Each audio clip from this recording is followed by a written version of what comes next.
In the headlines, Abakadi remanded in NDLEA custody as judge postpones bail hearing.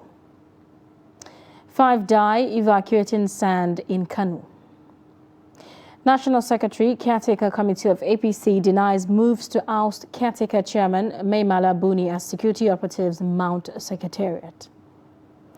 And Moscow to open humanitarian corridors as preparation for third round of peace talks commence. Hello and welcome to Trust TV News Update. I am Zainab Bala.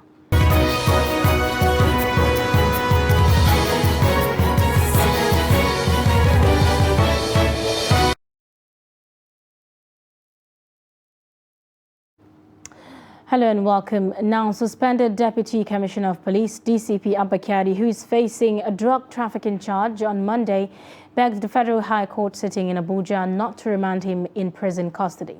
Kari, through his lawyer, Kanu Igabi-san, prayed the courts to allow him to remain in the custody of the National Drug Law Enforcement Agency, pending the hearing and determination of his fresh application for bail.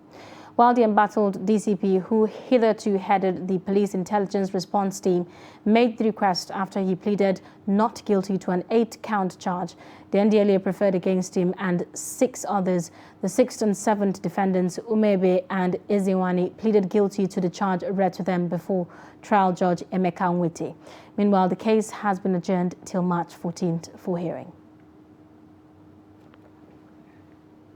A federal high court in Abuja has restrained President Muhammadu Buhari, the Attorney General of the Federation, the Independent National Electoral Commission (INEC), the Senate President, Speaker and others from refusing to implement the newly passed Electoral Act as it is. Justice Inyang Eko, in a ruling on Monday, also restrained the Senate President, Speaker, INEC and 7 others from acceding to Buhari's request that the National Assembly reworks the new Electoral Act by deleting Section 8(4), subsection 12 of the new law. The ruling follows a motion ex parte for interim injunctions filed by the People's Democratic Party, PDP. The judge said the interim orders are to subsist pending the determination of the plaintiff's motion on notice for interlocutory injunctions.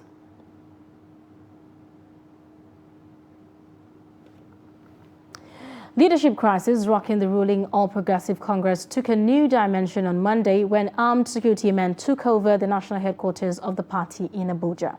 No official explanation has been given by the party for the heavy security presence at the Secretariat, but there are speculations that the move is to oust the national chairman of the APC Caretaker Committee, Maimala Buni, which the party has denied.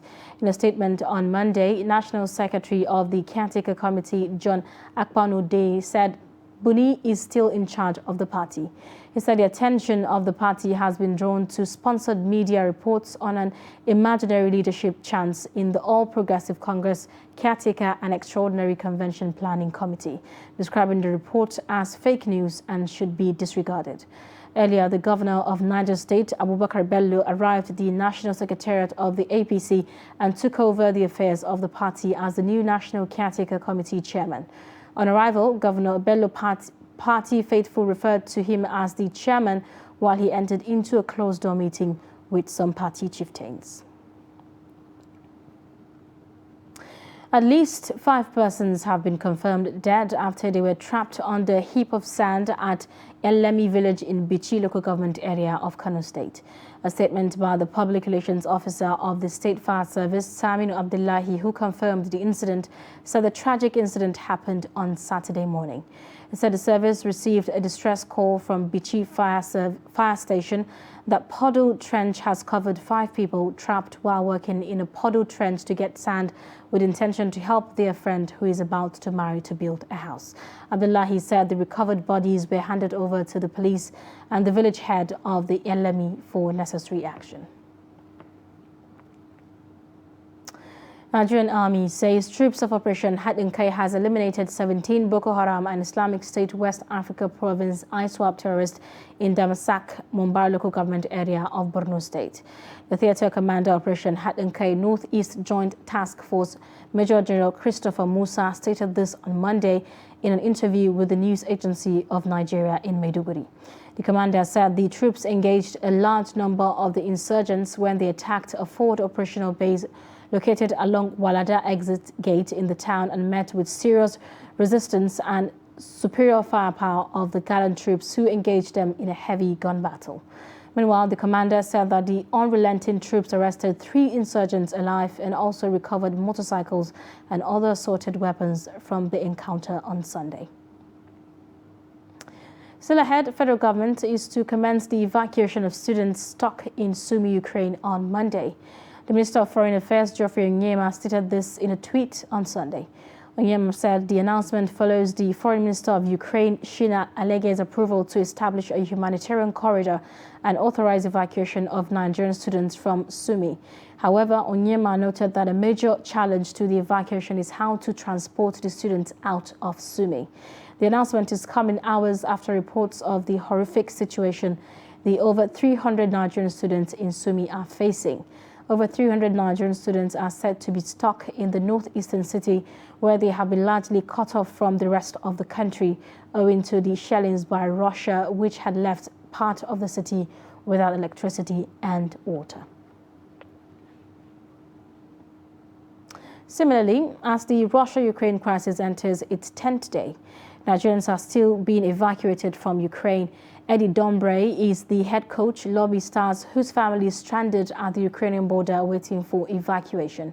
In an exclusive interview with Trust TV in Bauchi State, he expresses hope to reunite with his family soon. Adamu Imam, Trust TV completes the report. Russian military continue invading Ukraine as war continues, and many civilians killed while more than millions fled to southern border for possible evacuation by either government from other countries or humanitarian agencies of the world. Eddie Dombre says he can't wait to see his wife with his 5-year-old child. Well, I feel really bad, really bad inside. Not just because my families are trapped over there, but because war is no good. We all need peace. We need love and harmony. So you see people dying every day, and especially my family, they're trapped. My wife and a 5-year-old kid, trying to get them out. So it's really taking a toll on me. Thank God they are on the way in the train to border town, in Lviv. So if they get there safely, my only worry is that they get there safely. As the war escalates to other cities across Ukraine, countries of the world are in support of heavy sanctions to Russia, while again, Dombre says it's a terrible situation as he commended Nigerian government despite the challenges at hand. I must thank the federal government for taking a bold step. Making that first evacuation really speaks a lot, and I say I really appreciate them. Russian invasion on Ukraine is reaching 11th day with several cities under siege as humanitarian assistance continue in different Ukraine border. Adam Imam, Trust TV News, Bauchi. You're watching Trust TV News Update coming up. Story of a couple with false medical report. Details of this and more after the break. Do stay.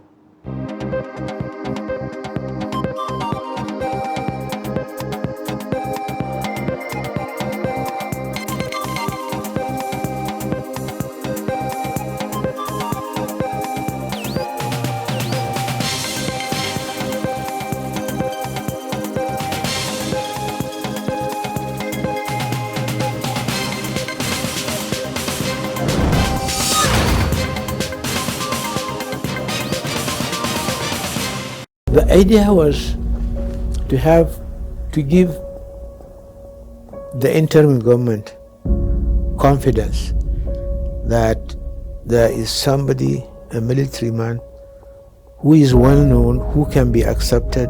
You alluded to the case of your son, Umar Farouk. Are you in touch with him?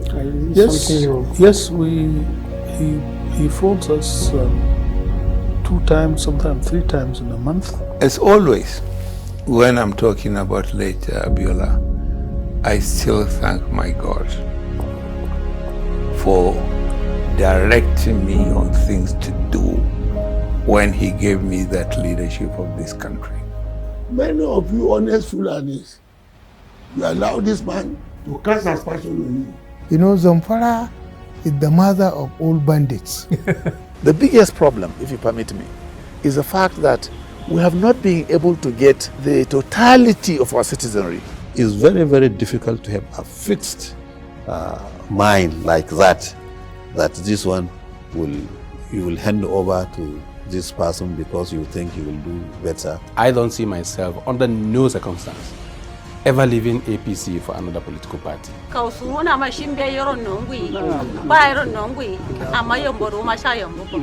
Here on the Mambila Plateau. And this is where the hydroelectric power dam is supposed to be constructed. Most people in Nigeria are ignorant of the fact that employing a child as a maid is in fact against the law. Access to the textile mill has been very difficult. I believe or I think that if you want to make money, it should be in a place where there are not plenty of people that can do what you do. From the way things are happening now, I don't think the two parties will make any impact. I've been talking about the updates concerning the campaign of Nigerian Super Eagles in Abuja. Bola Tinubu has informed President Muhammadu Buhari of his ambition to contest for the position of president. To be self-reliant, a blind man defies all odds to become a carpenter in Gombe State. The country is now experiencing a fourth wave of the COVID-19 pandemic with the emergence of the Omicron variant. Talks are ongoing between NRC management and the union.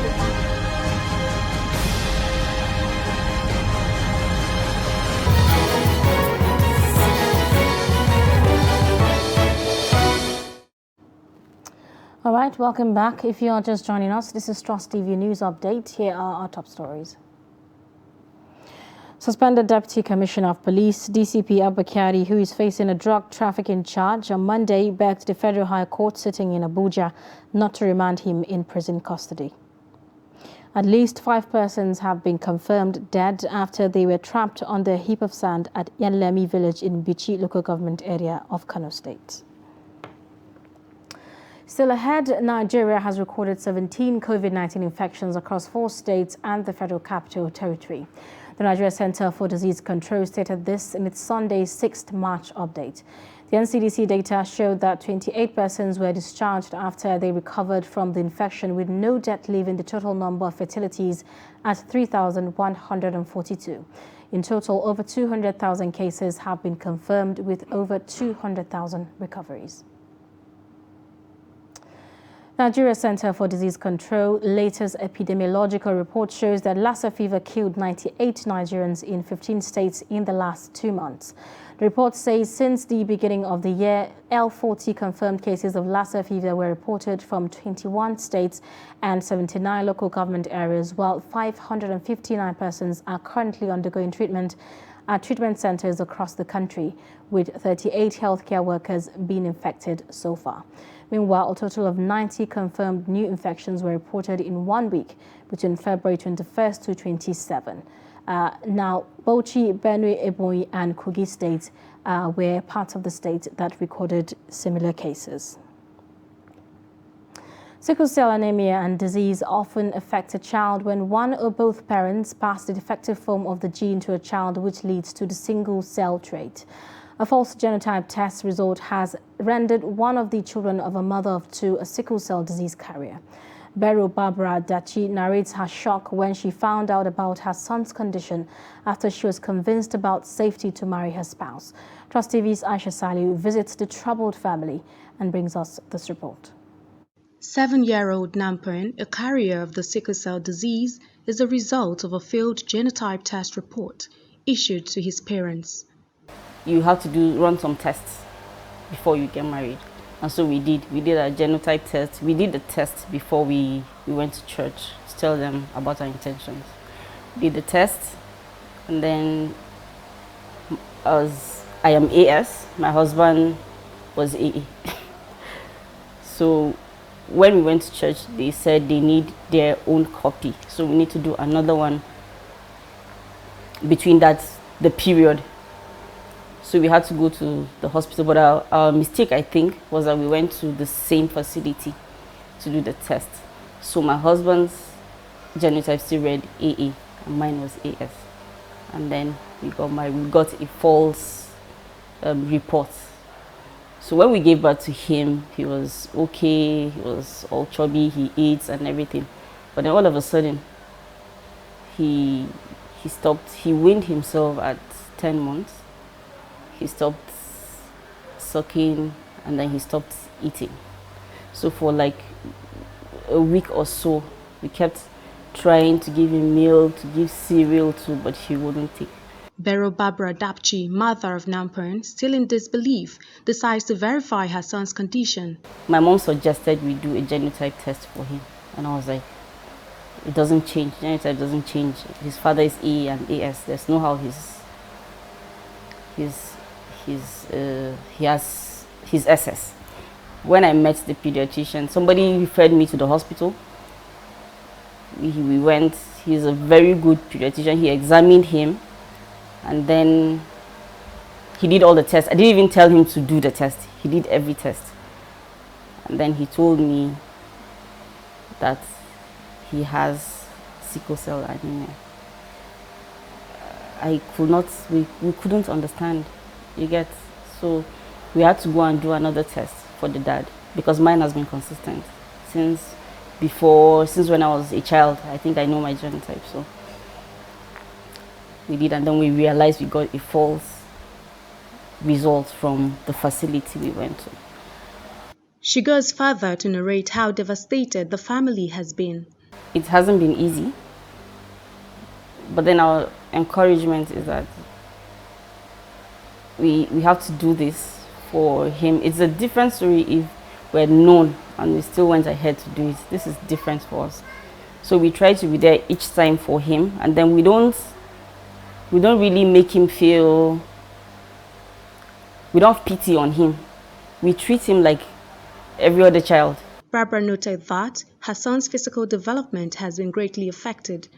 He still looks small. He doesn't look 7. He looks 4 or 5. So his younger brother is 5, but they could pass for twins. So most times in school, his classmates will call him Smally, or how come you're in our class? You should be in nursery 2. We get all sorts of. So and then there was one time he was worried about it, and he came back home and said, "Mommy, this person is calling me Smally, and I don't like it." And I said, "Tell her that you don't like it. And then each time she calls you Smally, tell her you're small but mighty." You know, I tried to make him loosen up a bit. Recently, he has been in and out of the hospital quite often. And then we're trying to know what and why, what's been causing it. One of such things is mosquitoes, malaria. They don't like mosquitoes. So once they have malaria, it triggers the crisis. The mother of 2 complained about the state of health facilities in the country, as it leaves a lasting effect on her family. Health facilities they're beautiful from the outside, but not so good from the inside. A few of them are actually very good if you're able to identify them, but some, no matter how beautiful and how they place them in society, believe me, there are, apart from the fact that there are no certain equipment or drugs, it's devastating, right?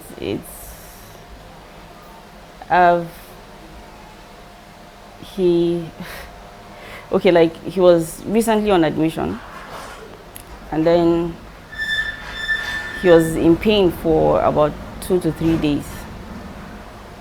And I knew that he was out of the hospital not up to a month, and then this recent admission. So when I started seeing the symptoms, I was broken. She says the financial burden of catering for her young son is challenging, while calling on the appropriate authorities to help save her son. Aisha Salihu, Trust TV News, Abuja. What a tragic story. Now, stakeholders have called for increased funding and enabling government policies to promote family planning projects across Nigeria. The made a call during a 3-day capacity building workshop organized by Pathfinder International to train media practitioners on advanced family planning and its sustainability. The report. According to statistics provided by the Nigeria Demographic and Health Survey of 2018, over 10 million women in Nigeria lack access to modern family planning methods, More worrying is the fact that 28% of women in the southern part of the country have an unmet need for modern family planning methods despite high sexual activity and high fertility. In 2017, the Nigerian government, through the Federal Ministry of Health, had committed to set aside 1.2 billion naira, an equivalent of $4 million annually from 2017 to 2020, to fund the family planning programs in Nigeria. However, only 300 million naira of the agreed sum was awarded and released in 2019. It is against this backdrop that Pathfinder International brought together stakeholders in the sector to orient participants on the family planning landscape and advocacy efforts in Nigeria. The aim is to build capacity of media editors and on-air personalities from states where its advanced family planning project is currently running.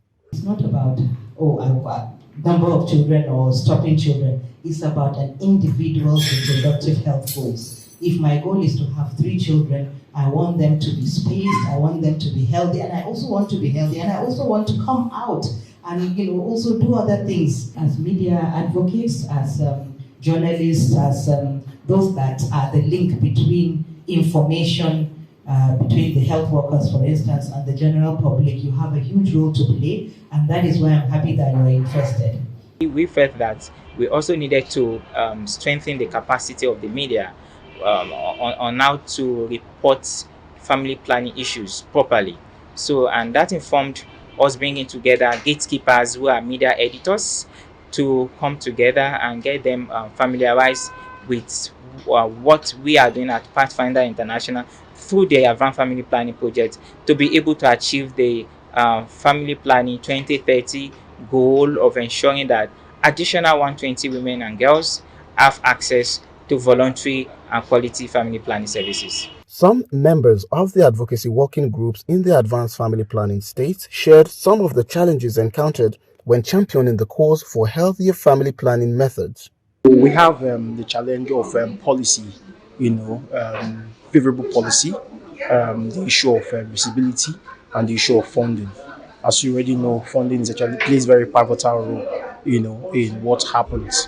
It's actually funding that would help, in the procurement of commodities. Government always look at groups like that as being a group that will challenge their capacity to deliver on the mandate that they have taken on behalf of the people, particularly in family planning. You see a government not creating a budget line, for instance, for family planning, because not understanding that family planning is also an important issue. The communication officer of Pathfinder International, Bayo Iwola, also shared some of the wins the project had secured over the years. Over the years, we've been able to achieve wins across all our focus areas, talking about funding and policy. In the state, we've been able to, working with the advocacy working group in the state, we've been able to get budgets allocated for family planning, and not only that, also ensuring that the budget is released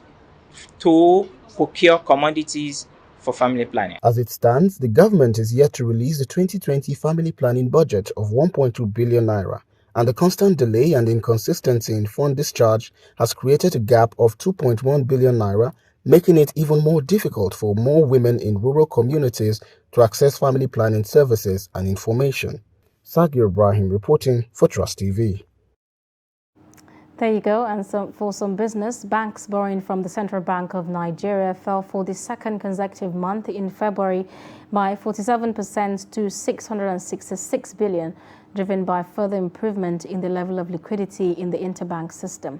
Data from the CBN showed that banks borrowing through repo arrangement dropped significantly by 47% from 952.71 trillion in January. On the other hand, the banks increased deposits of their ideal funds with the CBN by 80% to 489.05 billion in February. Earlier in January, banks borrowing from the Apex Bank fell by 46% to 1.3 trillion, while their deposits rose by 29% to 272 billion. And on the foreign scene, Russian Defense Ministry said in a statement on Monday that it will open humanitarian corridors to allow the evacuation of civilians from several Ukrainian cities experiencing heavy fighting, including the capital Kiev and the besieged port city of Mariupol. Moscow said the decision is taken after a personal request by French President Emmanuel Macron to Russia's Vladimir Putin. After nearly 2 weeks of war, Ukraine and Russia are expected to meet for the third round of negotiations, which both sides said could take place on Monday. The location and exact time for the talks are unclear. The two delegations last met in the Brest region in western Belarus for 2 rounds of peace talks and agreements to have humanitarian corridors in place in the embattled cities of Mariupol and Volnovakha to facilitate the evacuation of civilians. And that's it on News Update. Do not forget to follow us across all our social media platforms. I'm Zainab Bala. Thanks for your time and company.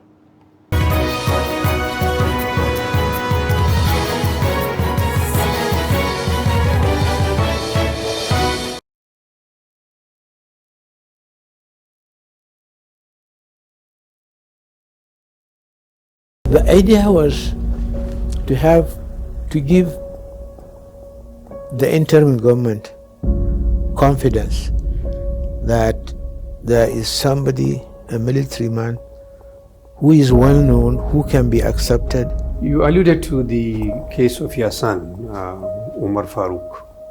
Are you in touch with him? Yes, he phones us 2 times, sometimes 3 times in a month. As always,